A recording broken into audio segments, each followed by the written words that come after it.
Olá a todos, meu nome é Hélio Dias, presidente do IVEPESP, que é o Instituto para a Valorização da Educação e da Pesquisa no Estado de São Paulo. Somos uma entidade de direito privado, sem fins lucrativos, e nosso objetivo é se tornar uma ponte entre a sociedade e o conhecimento. Contamos com membros representativos da sociedade científica, empresarial e universitária. Contamos com um centro de inteligência e especialidades multi-institucional e multidisciplinar, com membros do Brasil e de outros países. Em nosso portal, vocês vão encontrar as nossas principais ações até o momento, que são workshops, encontros temáticos, feiras e informações de interesse da sociedade na área da divulgação científica. Nosso principal objetivo é tornar o conhecimento acessível a todos e contribuir para o aperfeiçoamento das instituições. O IVEPESP conta com um certificado de regularidade cadastral de entidades do Estado de São Paulo, o que nos credencia para parcerias com entidades públicas e privadas. Você vai assistir agora a mais um evento organizado pelo IVEPESP. Obrigado e boa palestra a todos.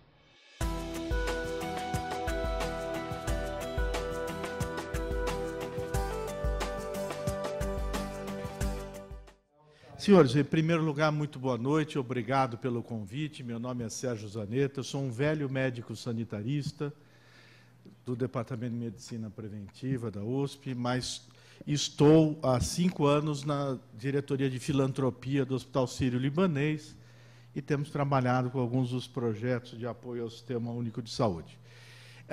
Para fazer comentários da nossa tarde muito rica, e muito heterogênea de debates sobre a saúde pública, eu queria mencionar rapidamente para os senhores, mais para trazer uma reflexão provocativa, tentar situar o desafio da saúde pública, escolhendo algumas dimensões. Eu quero escolher 6 dimensões para comentar muito rapidamente.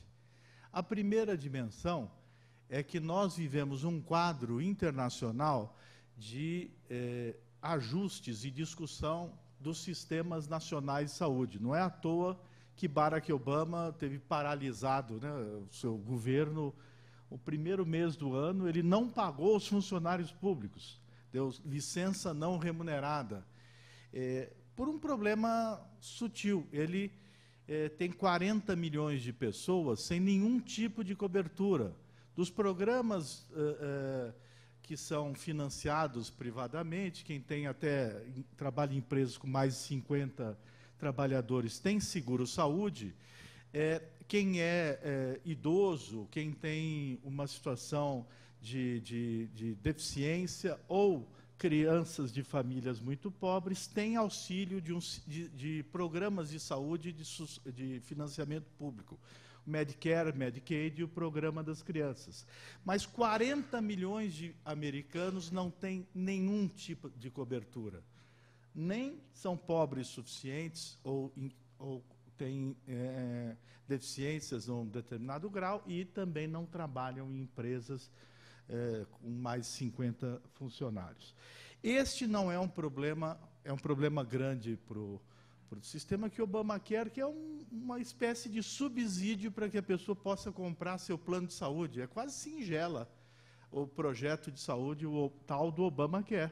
O problema está na natureza da decisão e nas características culturais, econômicas do próprio país. Mas este problema dos Estados Unidos é um problema que da rediscussão dos sistemas de saúde, que tende a afetar as economias emergentes, que, sobretudo, tem que enfrentar novos contingentes, novos parceiros, novos players que buscam por saúde, quer como um direito de cidadania, quer como um instrumento de consumo.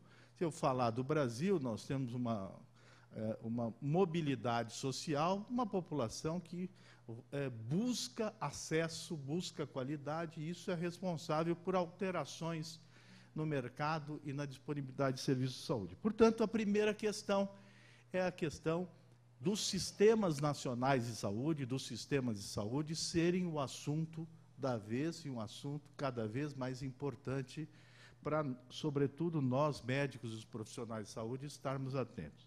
O segundo é uma rápida síntese da discussão que eu coloquei como segundo, mas tende a ser o primeiro, que é a questão do financiamento. E eu quero trazer uma reflexão para os senhores. Vejam bem, o Brasil emprega os valores, dependendo do ano, mas em 2013, 2012, ele aplica quase 10% do seu PIB, seu Produto Interno Bruto, em saúde. É um valor muito semelhante ao que a Inglaterra aplica do seu PIB em saúde. Ou seja, o total das riquezas do país aplicadas em saúde no Brasil é cerca de 10%, na Inglaterra também é cerca de 10%. Nos Estados Unidos, chega a ser absurdo, são 17% do PIB em saúde. É um sistema que tem um financiamento quase o dobro da Inglaterra, mas não tem resultados comparáveis. Os resultados são comparáveis e ele gasta o dobro de recursos. Então, tem um problema de eficiência grave.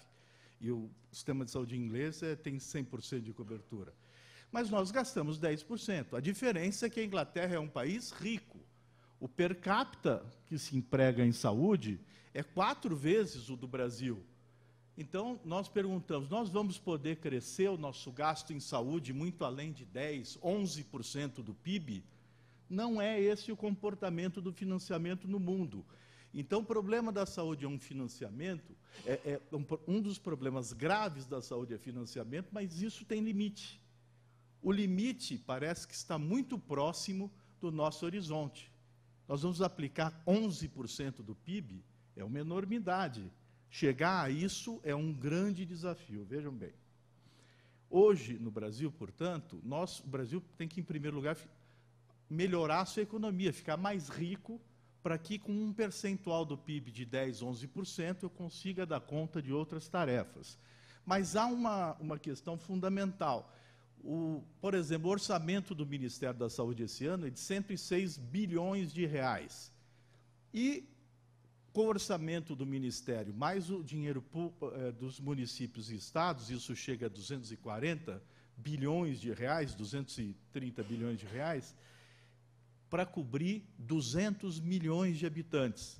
Porque o SUS dá acesso à totalidade da população. Posso não querer usar, posso querer usar outros serviços, mas há uma parte importante de serviços de vigilância, a água que nós bebemos, a segurança dos alimentos, as vacinas que nos protegem, o controle de fronteiras para o ebola não entrar no Brasil e uma série de outras questões.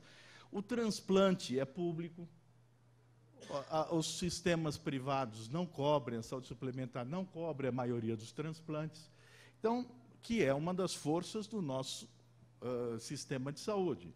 Muito bem. 1/4 das pessoas do Brasil, 50 milhões de habitantes, tem um sistema de saúde, um subsistema da saúde suplementar financiado com quase 100 bilhões de reais, praticamente quase o recurso que o Ministério da Saúde tem para gastar em 200 milhões de pessoas, população brasileira inteira, eu emprego na saúde suplementar, 90 e poucos bilhões de reais. Então, vejam bem, e esse não é só o recurso privado da saúde, isso é quase metade do recurso privado da saúde. Eu tenho gastos das famílias também. Muito bem, então a questão do financiamento no Brasil é um problema grave, não é um problema só de mais recursos, é um problema também de racionalização das estratégias e dos recursos. Porque se o Barack Obama tem um problema de 40 milhões de pessoas estarem fora do sistema de saúde, não terem cobertura nenhuma, nós, como somos ricos, temos 50 milhões de pessoas que têm dupla cobertura do sistema nacional e de um sistema suplementar. É preciso refletir sobre a racionalidade desse financiamento. Muito bem. Chamo a atenção, por fim, no financiamento, mencionado por vários aqui, que do total de gastos no Brasil, do PIB, 55% são gastos privados. quer para investimentos da saúde suplementar, gastos das famílias com medicamentos, compra direta de serviços e outros gastos privados, e 45% gastos públicos.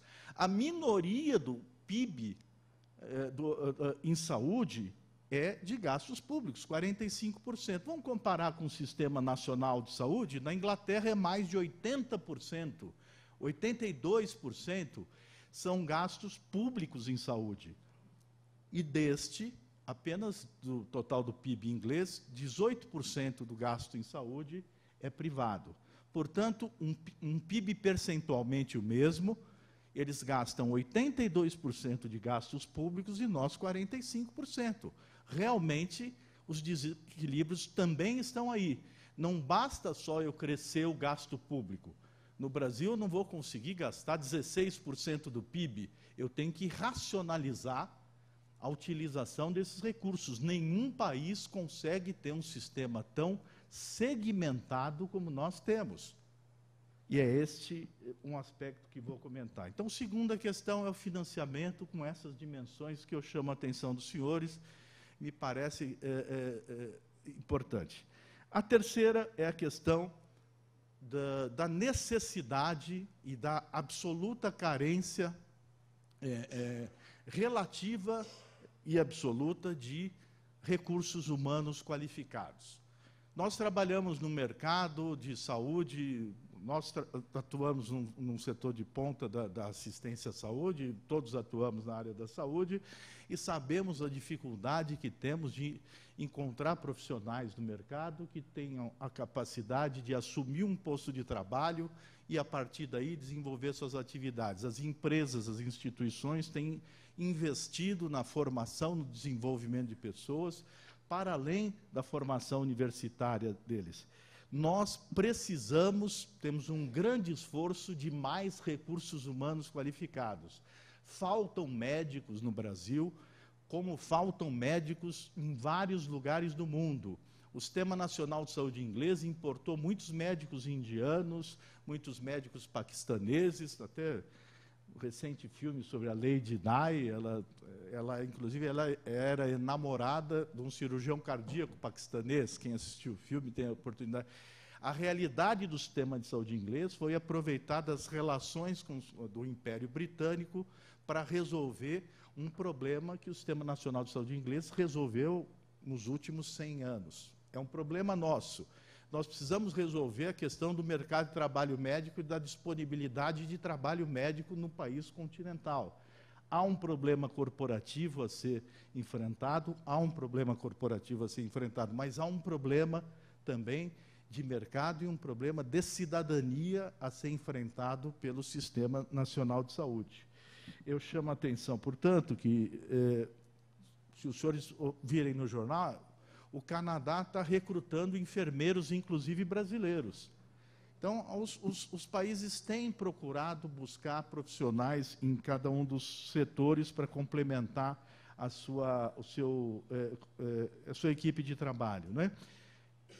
Isto ocorre com maior ou menor grau e vai continuar acontecendo nas 14 profissões da saúde, não só na medicina e na enfermagem.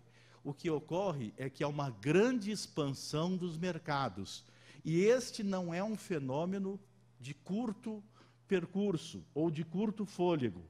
O acesso das pessoas como serviço ou como direito aos serviços de saúde é um processo crescente, cada vez com mais exigências.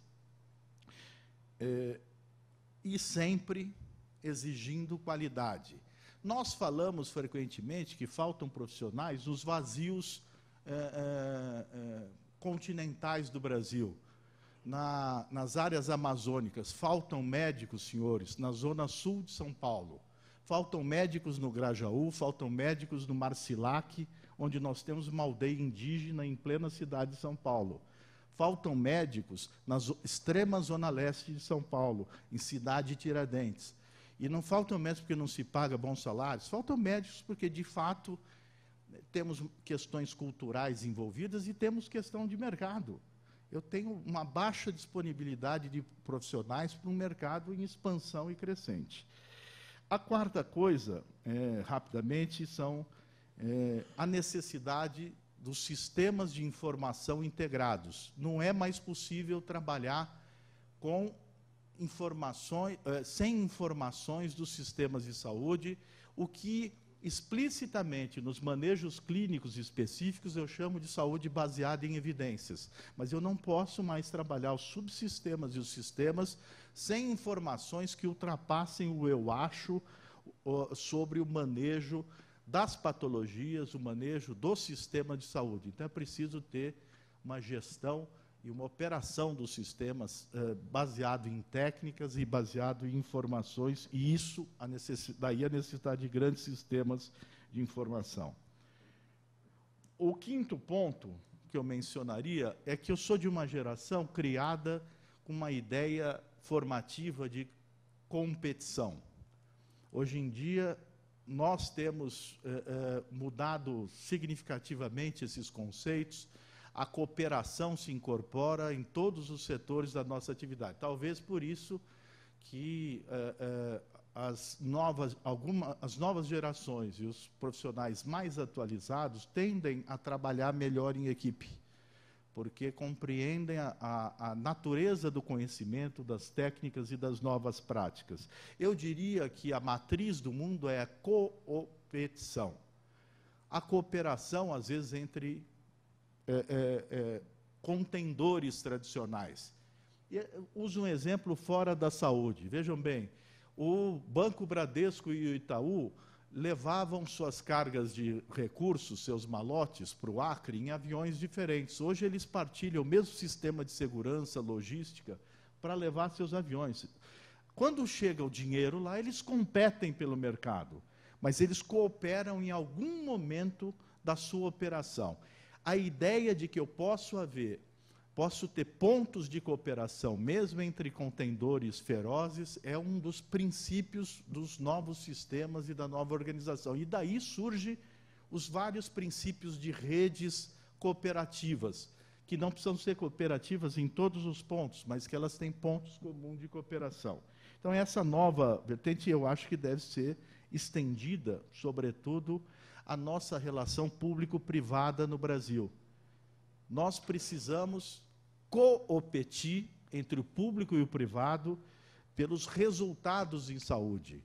Nós, frequentemente, temos demonstrado que nós temos mais serviços, mais profissionais, mais assistência aqui e ali, mas os resultados em saúde, que não se mede em cirurgias, mas anos com qualidade de vida, a intervenção em relação à capacidade de ter uma vida mais longa e feliz para as pessoas.